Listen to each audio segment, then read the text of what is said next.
To all of you for taking time out to join my virtual launch of To Retire in Panama. I hope we will give a little bit of the backstory that went into writing the book. We having problems? It doesn't show in, yeah. Okay. We hope to give a little bit of the backstory that went into writing of the book, as well as entertain you for the next little while. I would like to ask that you all let us know that you're here by posting a little hello in the comments string. For everyone attending, we're going to draw for 2 copies of the paperback book and 4 Kindle copies of the book at the end of the meeting. But you have to be present at the end of the meeting to win. They tell me that a typical launch party involves the author sharing a portion of his or her work. I'm choosing to share a bit of the prologue. As a young man in high school, I was paralyzed with a fear of public speaking. This fear was so intense that when the decision to attend college came around, I opted to enter the workforce. I focused on career choices that involved little or no public speaking. I was nearly 50 years old before I made the conscious decision to complete my college education. Somewhere during that time in my life, the pastor of our church approached me and asked me to give the Sunday message in his absence. The thought horrified me, but I accepted it as a challenge before I could talk myself out of it. As the day approached, I prepared my message and practiced the delivery. The careful preparation and practice did little to ease my nerves. I delivered the message while shaking so uncontrollably that I feared people would notice. My support system was incredible and my message was well received, but this did little to prepare me for future public speaking. Yet, it was a milestone in my healing. Yes, I call it healing. It was that healing in part that allowed me to continue in college, where I was required to speak before an audience at least once a semester. There's been this tingle in my spine to write. It started years ago when I thought I had something to say, but didn't. There's been a passion to write for what seemed like years. I did some writing in school because one cannot get through a bachelor's degree without being able to express their point of view in a report, assignment, or speech. There have been a few writing classes along the way, and most recently a few writing workshops. My education is from Cornerstone University, a Christian college in Grand Rapids, Michigan.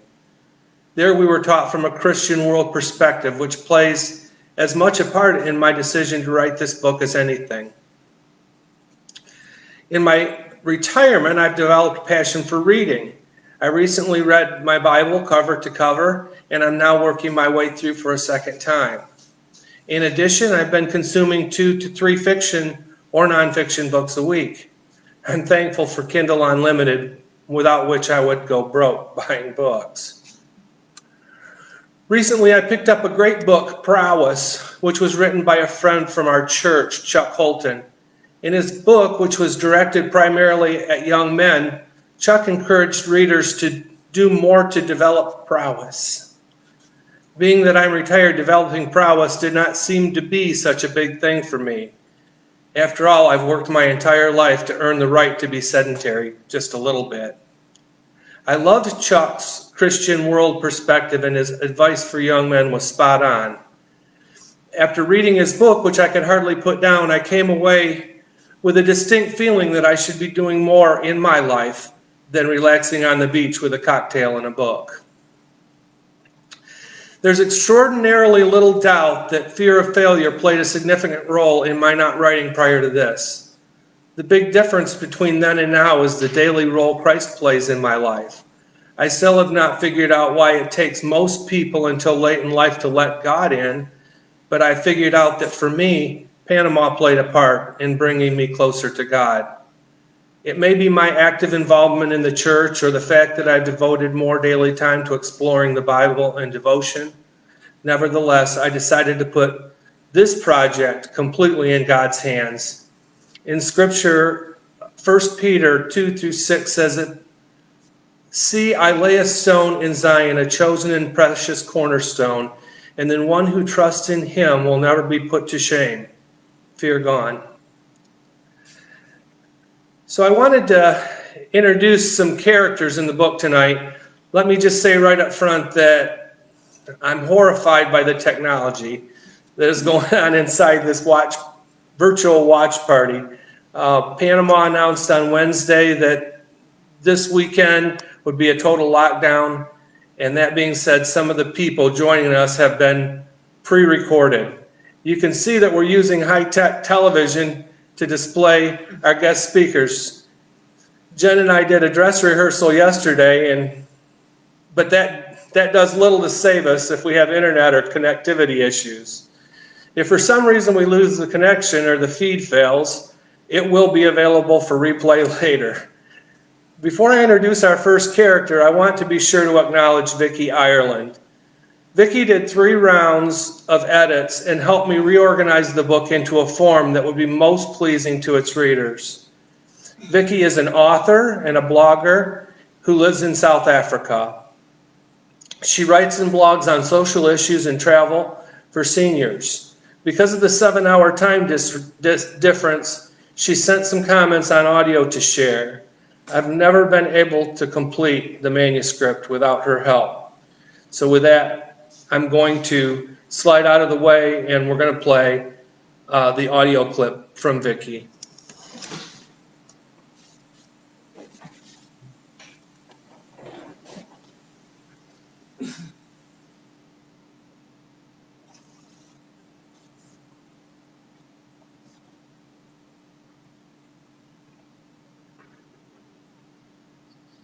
Good evening. Thank you, Greg, for asking me to edit and now assist with the launch of this book, To Retire in Panama. I have to admit that I learned a lot about not only Panama, but also Greg and Jane. But maybe I should first explain how it was that I, living almost 12,000 miles or 7,500 kilometers away in South Africa, came to be the editor of the book. When our daughter and her husband moved to Panama a couple of years ago, they met Greg and Jen at church in Colorado and became good friends. Greg, Jen, Lynn, and Tyler had some wonderful adventures together, as you will learn when you read the book. My husband and I met them when we visited Lynn and Tyler in Panama earlier this year. When Greg had finished the first draft of his book, we asked Lynn to look it over and make corrections. She said she would pass it to me to edit, as this was something I had done a few times. But oh, the wonders of email, making it simple to keep in daily contact with one another. The book presented me with a few challenges, as it is, of course, written in US English, and I am accustomed to UK English. I discovered quite a few interesting differences, which I had not known before. 2 of these were using a comma when writing a number which exceeds 1,000, and using a full stop or period after a person's initials. UK English dropped these many years ago. This is a very interesting and informative book. A combination of useful facts for would-be expats and exciting stories of how Greg and Jen have travelled around Panama and beyond, making some really wonderful discoveries and memories. Moving from one area of town to another can be daunting, and there needs to be careful thought and preparation put into the decisions for the move. So much more has to be worked through and very carefully planned when moving to another country, and Greg has shown this very clearly in his book.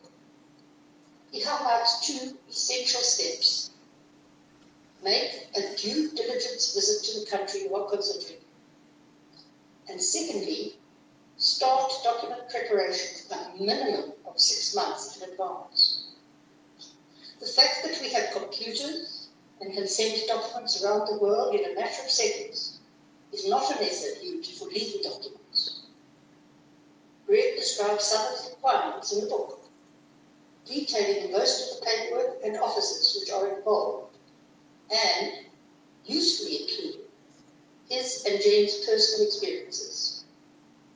One error, one paper missing, and it could all be rejected.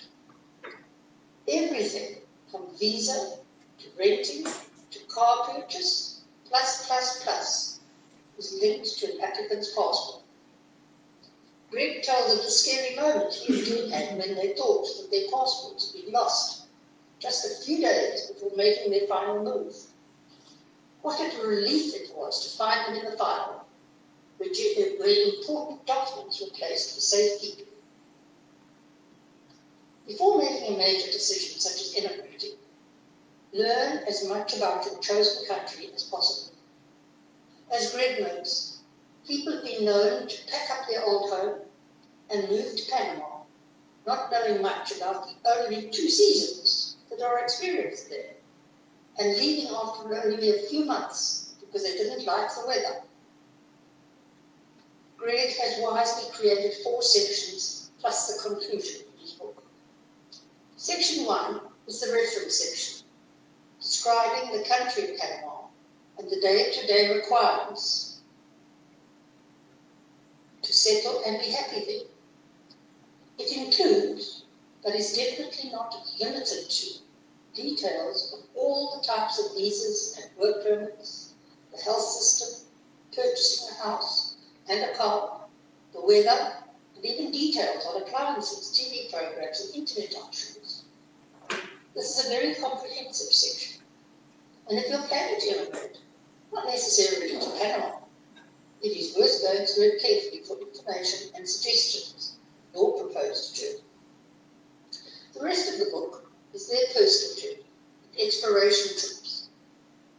In section 2, it describes their own experiences as immigrating, leaving family and friends, obtaining the various visas and driver's licenses, purchasing their new home and car, and all the ups and downs of these. The third section is all about where they have travelled in Panama and neighbouring countries, including the joys and the difficulties experienced. From the prologue to the conclusion, it is clear that Greg could sense God's leading and guiding through his writing the book. It is only sensible then that he has a section devoted to their Christian life in Panama. On occasion, with regard to the editing, I would make a fairly radical suggestion of a change, and he will always write back and say yes or no, or offer an adjustment to the suggestion, saying that his decision would be made after a time of prayer.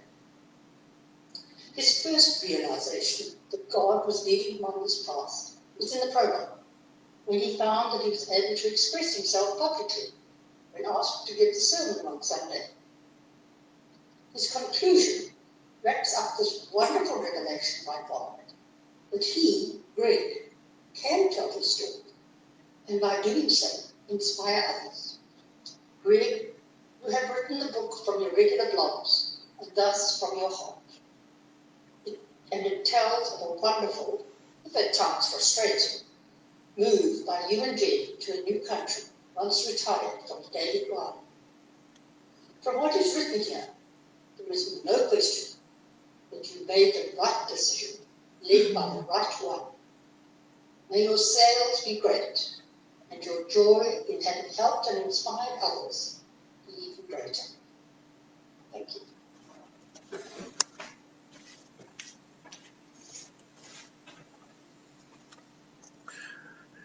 Wow, thank you.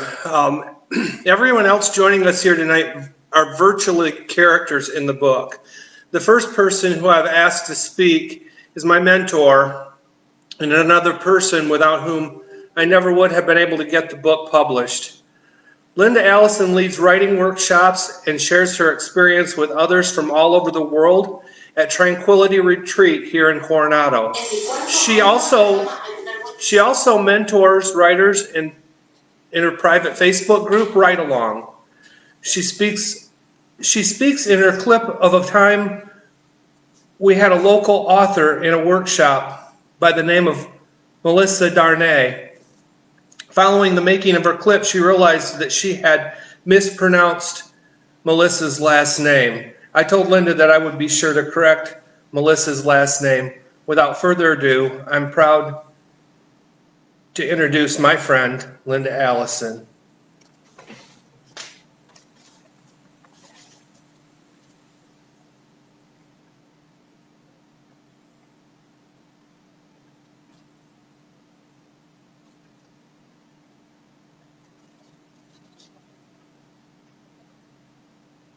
I'm Linda Allison, and I'm here to share with you my shared experience with Greg in learning about Panama and also writing and publishing a book. I first met Greg at the Beach Business Network meeting here in Coronado. It's a group of people who would meet weekly to talk about their businesses or their organizations, or just come to learn more about the area. And Greg and I had both attended the same meeting, and it was there that I learned about Greg's blog, To Retire in Panama. I was really excited about reading the blog, particularly for a couple of reasons. I had just recently moved to Panama myself, and I was looking forward to hearing about his experiences and also learning about writing and publishing a book. And so Greg later attended one of my writing workshops, and we learned a little bit more about each other, like our common fear of speaking in public. And Greg attended a local group here called Write Along. And at Write Along, we had a guest speaker by the name of Melissa Delaney, and she had recently written and published a book that was set, a fiction book that was set in Panama. And so we were learning about her journey so that we could ultimately publish our writing. Greg, I felt, did the most important thing that there is to do as a writer. And that was he put his bum in the chair and he wrote. Now, I know that sounds simple, but it's amazing the number of people who talk about how they'll one day write a book, how they're dreaming of writing a book, and yet not so many people follow through. But Greg was the type of person who learned from the experiences of others, was willing to share his own, and sat down and wrote about them. Most of the time when I checked in on Greg about how the writing was going, he was mostly reporting on how far he had progressed. One of the things that I really appreciate about Greg's book is that it rang true for me. Many of the things that he shared had also been my experiences. And so I feel that it's a valuable tool for others who might be considering living here. In addition, Greg taught me some things about Panama I did not know. Some of the things we don't like to talk about in life, like what to do if there's a death. And here in Panama, there's a protocol to follow, and I learned about that from Greg's book. And I also learned about some of the places I had yet to see. Greg's the kind of person who invites you to come along on an adventure with him, and it inspired me to go see places like Contadora or Costa Rica, because I had not yet been there. I liked his honest assessment of how things unfolded for him in Panama. I thought he gave excellent advice. Some of the things that he shared experience was his best teacher, and we can learn from his experience so that we're well informed when we go to make our decisions. He suggested that people do their due diligence, and I wholeheartedly agree. Panama's a great place to move to. There are many delightful adventures, but there are things that you need to know, and things that if you know in advance can prevent you from making mistakes. One of the things that Greg suggests is that you put your feet on the ground in an area before you move there. And he and his wife, Jen, explored areas like Boquete and Playa Banal. And because they had spent time there and then ultimately spent time in the Coronado area, they were able to see that this was the best place for them due to the proximity to the city, its airport, health services.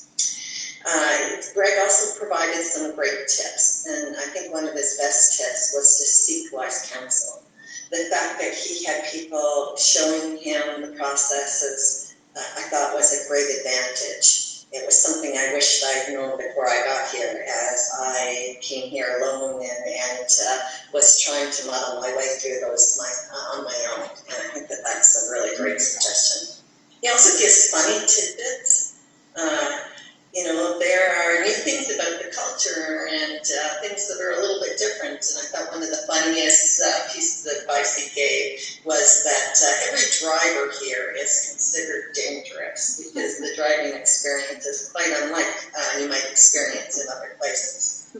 He gives you recipes to try. Before you get here, you can experience the food for yourself. And it's really helpful if you can learn to cook using local items. It certainly helps you with the expenses. But also something I got from the book, a strong sense of who Jen and Greg are as people. Greg is the overcomer, overcoming his fear of things like public speaking, but also going on a journey to publish a work of writing. It's also a new experience, and he did the same things he did when it came to Panama. He saw the advice, he asked lots of questions, and then he just went away and did it all on his own. And it was quite impressive to see him walk that out. When you read the book, you'll get a strong sense of their adventure, how they have overcome trauma, how they've toured the country, how they've embraced the culture, including learning the language, and how open they are about sharing their experiences. And so I recommend the book to you, whether you're thinking of moving to Panama, whether you're thinking of exploring it, whether you'd like to get to know the man and his wife Jen and their adventures, and also because Greg will provide ongoing new adventures on his blog that you can follow.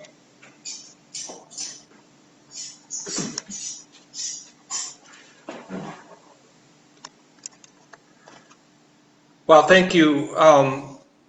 Thank you, Linda. I cannot express enough how much I appreciate your help and encouragement. Our next guest is actually here in person. We're honored to have with us our good friends, Mitzi and Matt Casey. We met Mitzi on our second trip to Panama, and ultimately, she guided us in our home purchase. Mitzi is a consummate professional, licensed real estate broker, and rental agent. We worked Mitzi hard to find our forever home, and she and Matt have become lifelong friends. It is my pleasure to introduce Mitzi Casey.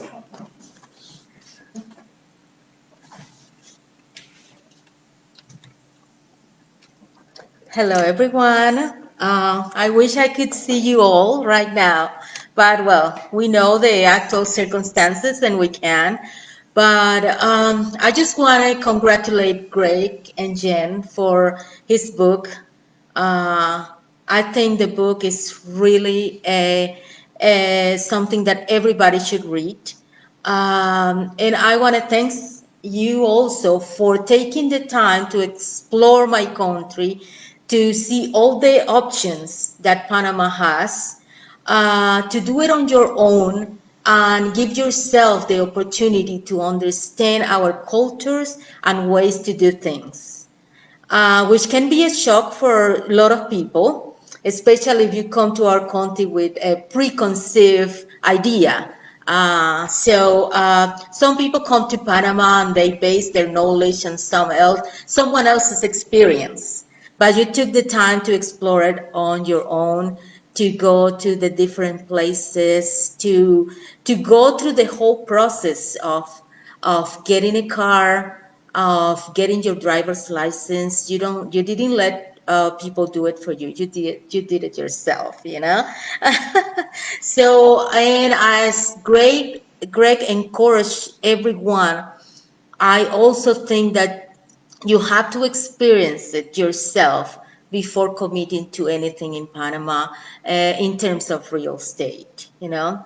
I love how Greg described in detail all the different processes that normally are confusing for newbies here.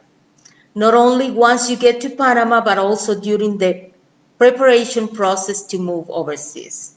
As a Panamanian, I enjoy reading from your perspective how a foreigner feels about coming to our country for the first time and the positive or negative impact that we as Panamanians can make on your experience. And that has taught me a lot. I learned a lot from reading the book, and believe me, I will read it maybe several times. I highly recommend anybody thinking of moving to Panama to read this book. That for me has a great and honest guide to understand the whole process of becoming an expat in Panama. Please go on Amazon and purchase your copy of the book. I think Linda said almost all. And I once again I congratulate Greg and Jen for this great project, um, and I will hope that everybody purchase the book. And well, nice to have you all in this at this virtual party. Okay, bye people for now. Thank you. Thank you, Mitzi. Jen and I are so fortunate to have you in our lives. Next, I'd like to introduce your guide in Panama, Mark Vargas. Jen and I met Mark on our first visit to Panama and have always been able to call on him for anything. Mark has the best work ethic of anyone I have ever met. We do not always recommend everybody who crosses our path, but we endorse Mark every chance we get. If you come to visit us in Panama, it'll be Mark who we send to pick you up at the airport. He helped us purchase our car. He's helped translate a few times and is an expert guide for sightseeing. He and his family are among those we also consider lifelong friends. With that, I'd like to introduce Mark, who's here by video. Let's see how this goes.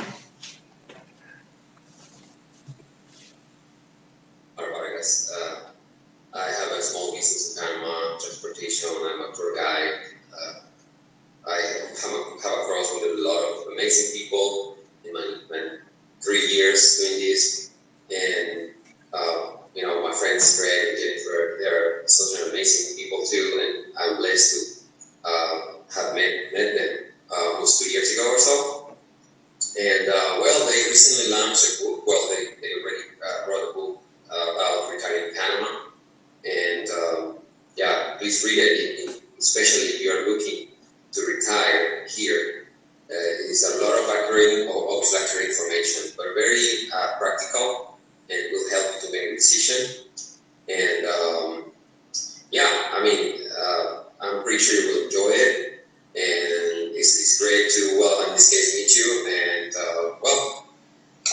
maybe till next time, if you have further questions, send us the questions, okay? Bye-bye, take care.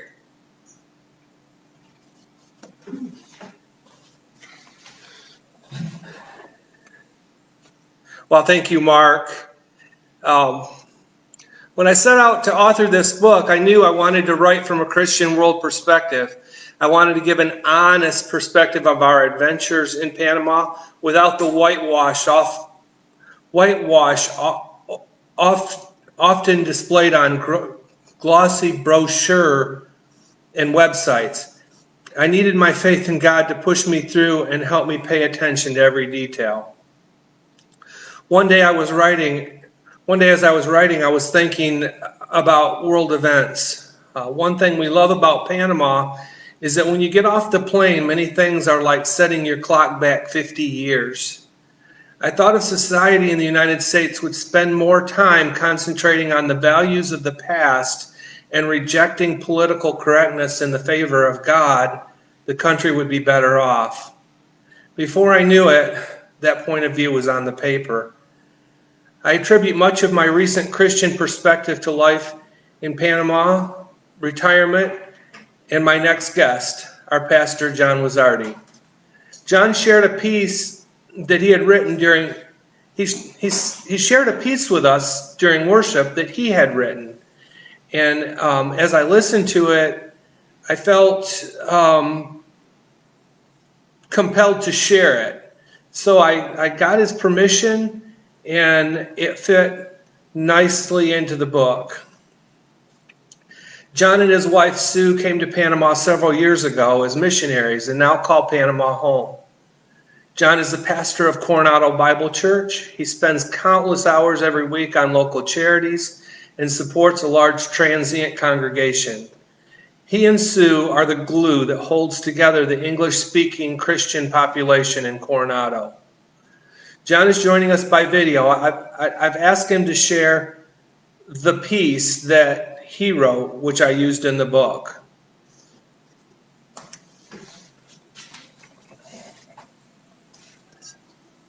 Privileged friend and pastor to Greg and Jen.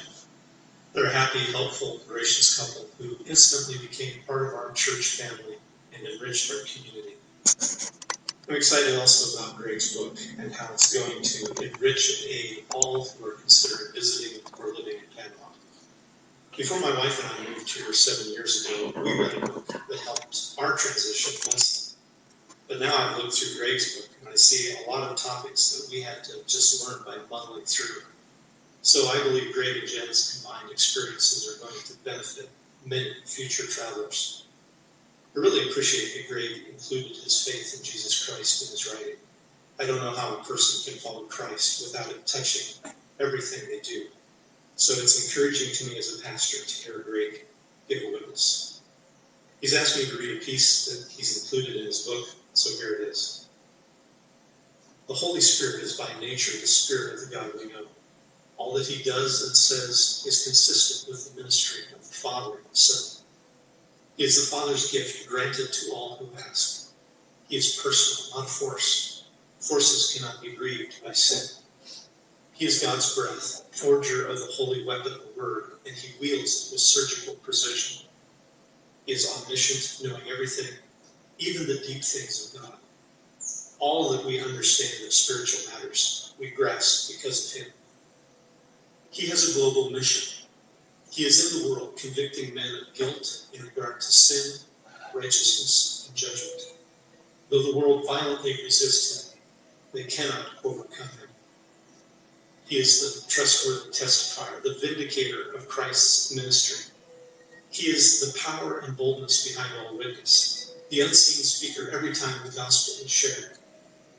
He is the force of conviction to those who hear, and he is always crying out to the lost, "Come, the gift of life is free." He is indispensable in God's work of salvation. He is the creator of faith. No one ever came to faith before he worked, and no one possesses salvation who is not first possessed by him. Redemption comes through his washing, his renewing, his sanctifying work. By his power we confess that Jesus is Lord, come in the flesh from God. He delivers new life and then guards that life once we believe. He is our seal, our mark, our deposit, and the irrevocable guarantee of our salvation. He has an intimate work in the Christian's life. He is the Spirit of Christ, the captain of our souls, and we march to his cadence. He sets the believer apart for noble use, molding us into the image of Christ with ever-increasing glory. He is guide and reminder, counselor and helper, the Spirit of truth. Where he lives, freedom reigns and sinners change. He is the death sentence for sin and the soil from whence every Christian virtue springs. Love, joy, peace, patience, kindness, goodness, faithfulness, gentleness, self-control, and hope. He gives us access to God. He is the Spirit of wisdom and revelation, teaching us to know God and call him Abba, Father. He is the power of the inner man, our intoxicating influence, and the source of all worship that truly pleases God. He is at work in every genuine church. He is speaking today through his word. He lives in us and forms us together into a holy dwelling place for God. He is the builder, the strengthener, the encourager of the church. He delivers God's gifting to each believer toward that goal. It is he who pours out love, and only in him do we find true fellowship. Nothing happens in the kingdom of Christ apart from the Holy Spirit. Amen to that, and congratulations to you, Greg, and Jim. I know he couldn't have done it without you. God bless.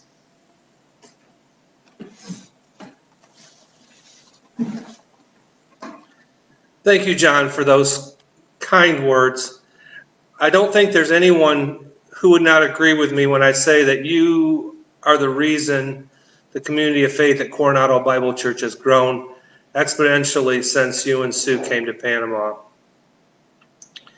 Our last guest is my co-star in the adventure of the young retired couple. My awesome wife, Jen, has been fully on board every step of the way. We have not just had adventures, the whole time since we retired has been one long adventure. Every day when we wake up, the adventure continues. When I told her I was going to write a book, she encouraged me and never once told me that it could not be done. When I needed help formatting it, she was right there at my side, and without her help and encouragement, the book never would have made it to print. I want to give her a few minutes to share a few thoughts. Jen?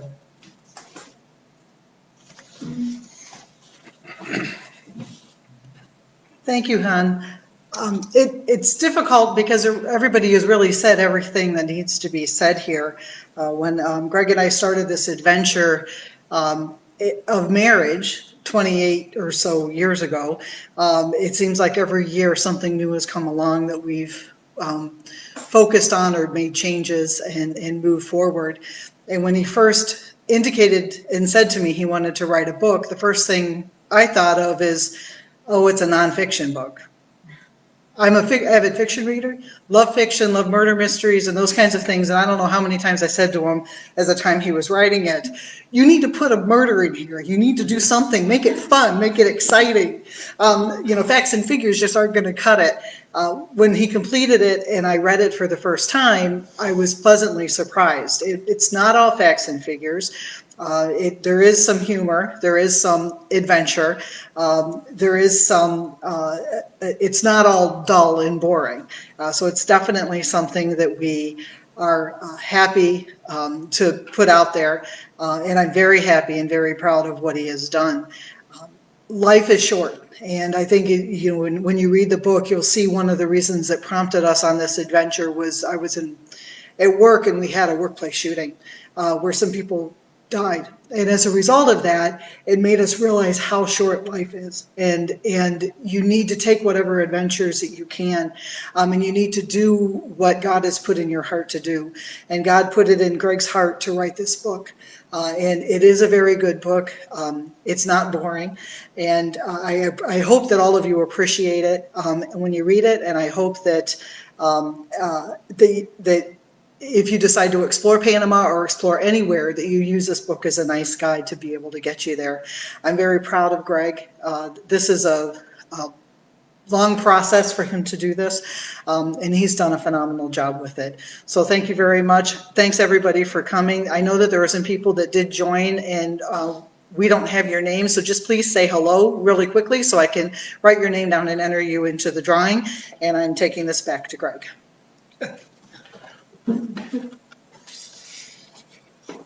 Wow. I hope I didn't just mess that up. Thank you, honey. She just alluded to a drawing. I talked about it at the beginning. If you haven't let us know that you're here, please just give us a quick hello in the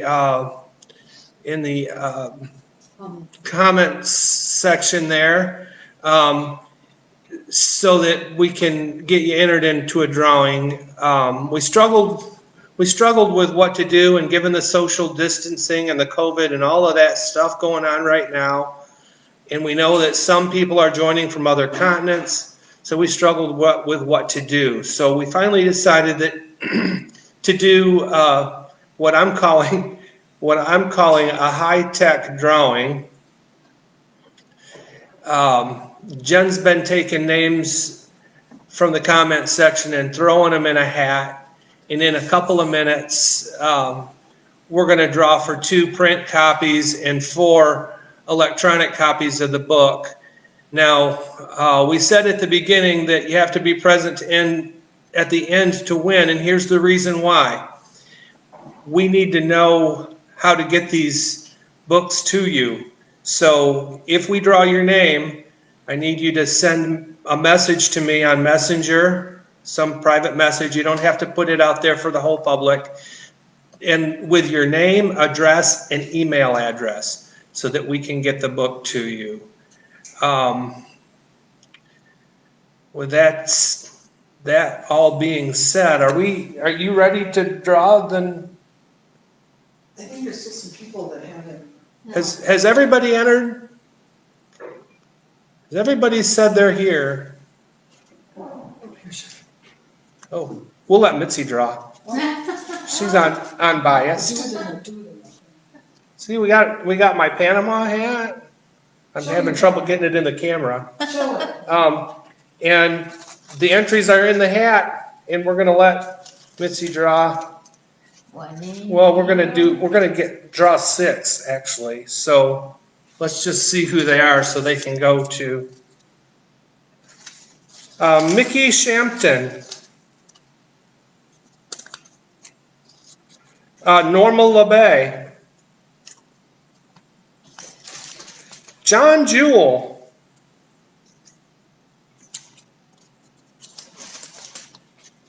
Lynn Gilbert. Lynn Gilbert, yay! Melinda Johnson. And Ranny. I know who Ranny is. Ranny. Good. Super. So some of these people I might have the information already, some of them I might not. Please, if we drew your name, send me a message, a private message with your name, address, and an email address so that we can figure out how to get this book to you. I don't know, was there any questions that came up? I can't scroll backwards, honey. No questions. Okay. I kind of thought we might have some questions, that we have a little bit of time for questions. If anybody has a question that they want me or any of our speakers to answer, I think they're all here. I know Mitzi's here, Mark's here. I don't see John. John was on there. John was on here. Norma. And I know Linda's on.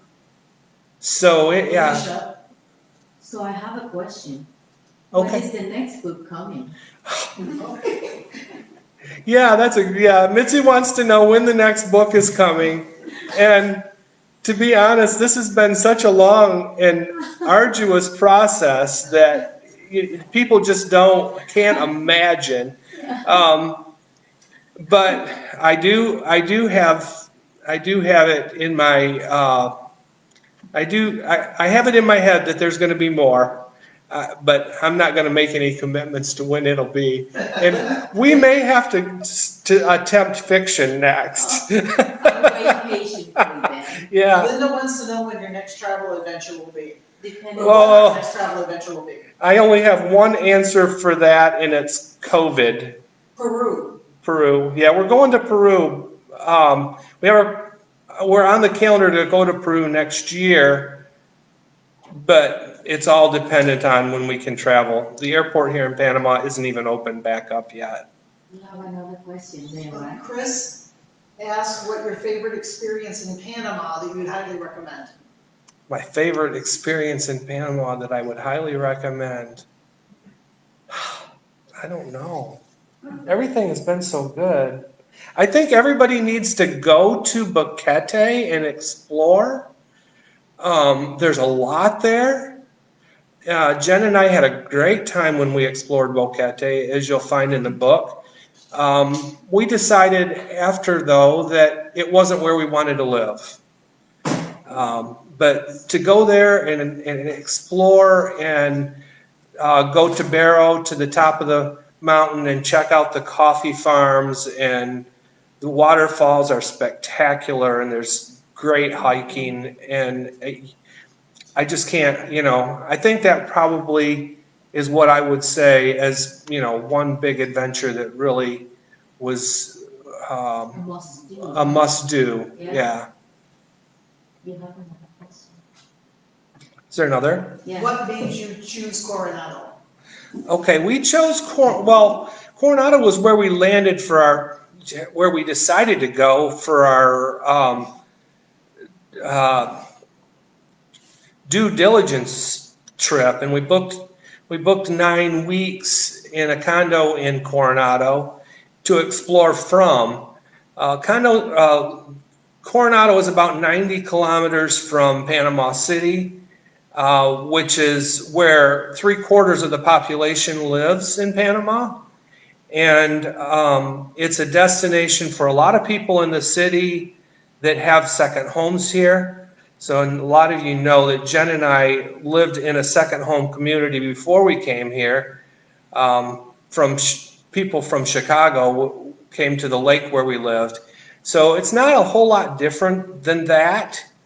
But in the end, after we kind of explored everything we wanted to explore, we decided that we liked the fact that we were close enough to the city, and we liked the fact that there's a lot of North Americans here.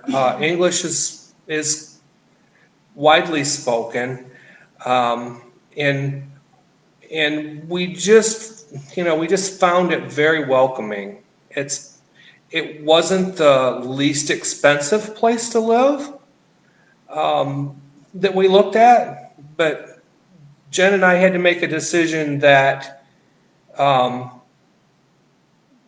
we were willing to pay for nice and beach and convenience.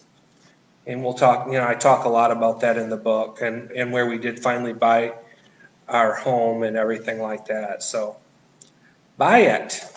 One more question. Would it be possible to start any process of the pensionado visa for my husband here in the States? Oh, absolutely. And I recommend it. Mitzi talked a little bit about it, and Linda talked a little bit about it. When you read the book, I talk about how you should really start preparing for your visa, starting the visa process 6 months before you plan to move, because that's how long it takes. Jen and I started the process. We went back to the States for 4 months and then came back to Panama, and the documents were still not ready. So it doesn't just happen overnight. Things here happen at their own pace, and often everything takes longer than you think. What is your favorite Panamanian food? Oh, empanadas. But they make them all different ways here. The best empanadas in Panama that I've found are the, what am I trying to say, Mitzi? The Colombian ones, right? The Colombian empanadas, because they're the spicy ones. Well, So, we have so many influence from so many countries. yeah. That we have Argentinian empanadas, we have Colombian, Venezuelan empanadas. So it's a mixture of so many countries. Yeah.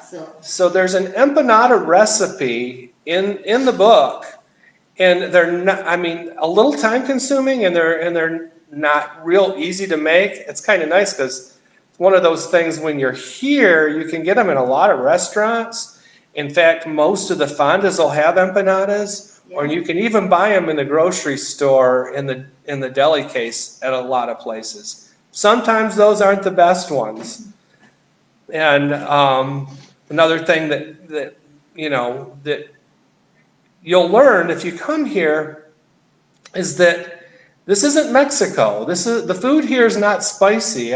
Most of the food that you buy and you get in restaurants is kind of bland.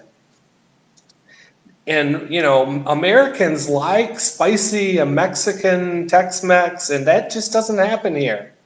I've been saying since the entire time we moved down here, I've been saying, what we need here is a good Mexican restaurant.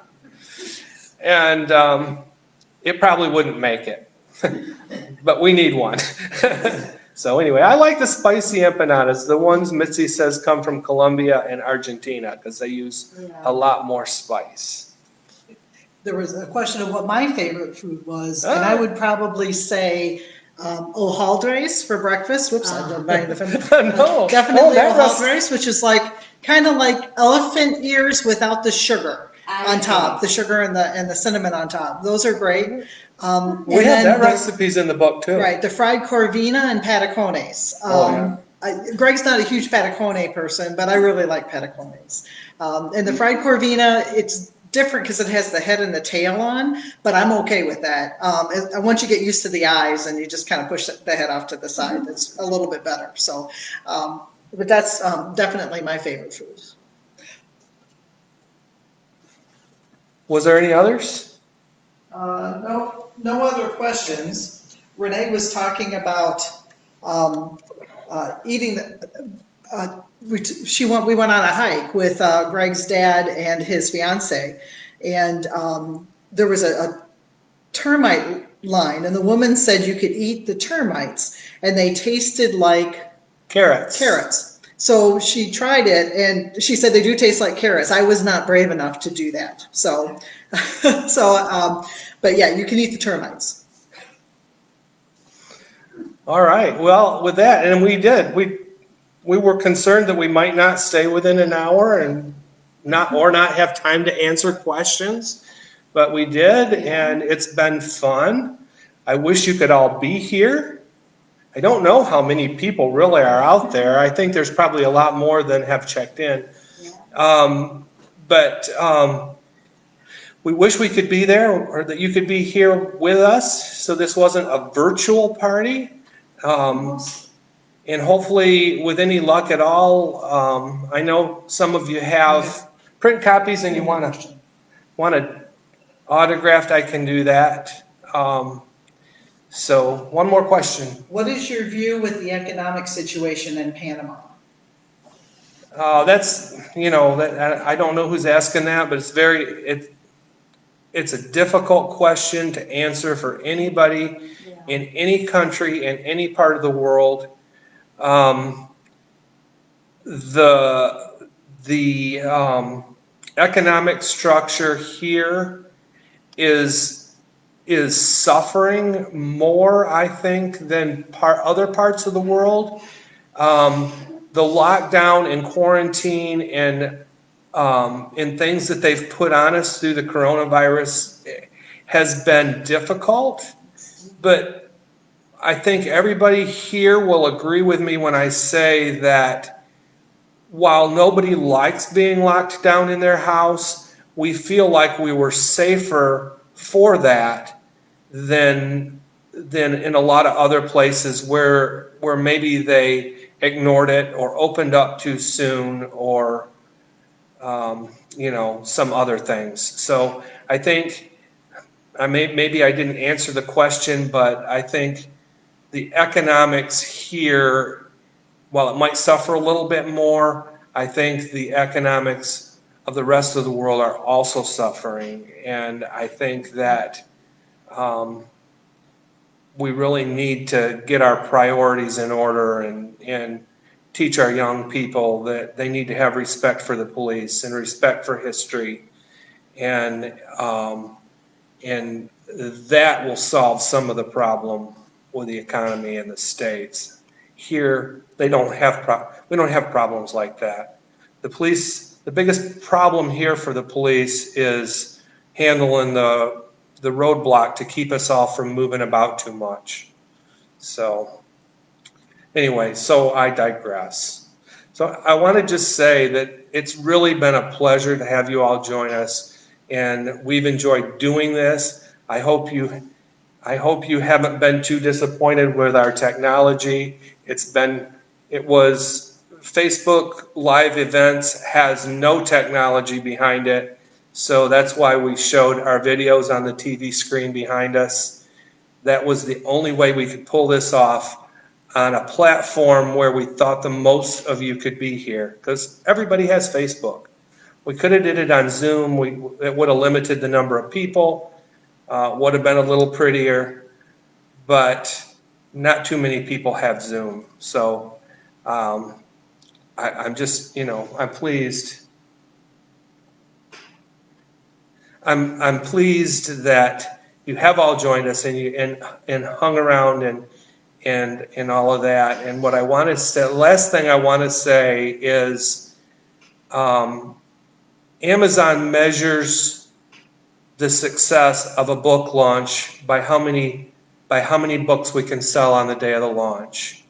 So, I'm excited to have the overwhelming support of you guys, and I hope that if you haven't already, that you buy the book now, buy an electronic copy, buy a print copy.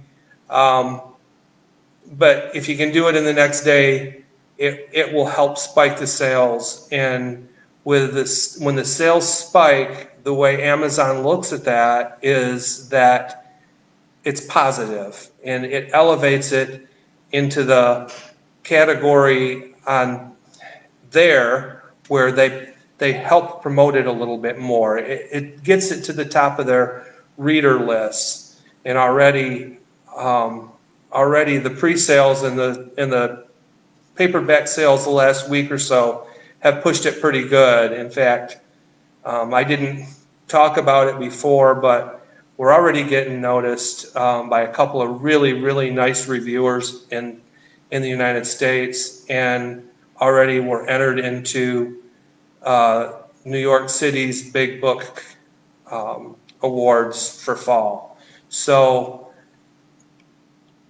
if nobody said it already, it's probably a good book, and it's probably worth reading, and it's probably worth reviewing, because reviewing it on Amazon also helps keep it up there on the top of the list. So please, please, please buy a copy and read it and review it. Doesn't even have to be a good review. Just any review on Amazon helps keep it up there. So a strong launch es muy importante. Oh, good Spanish. Sí. Thank you for being here.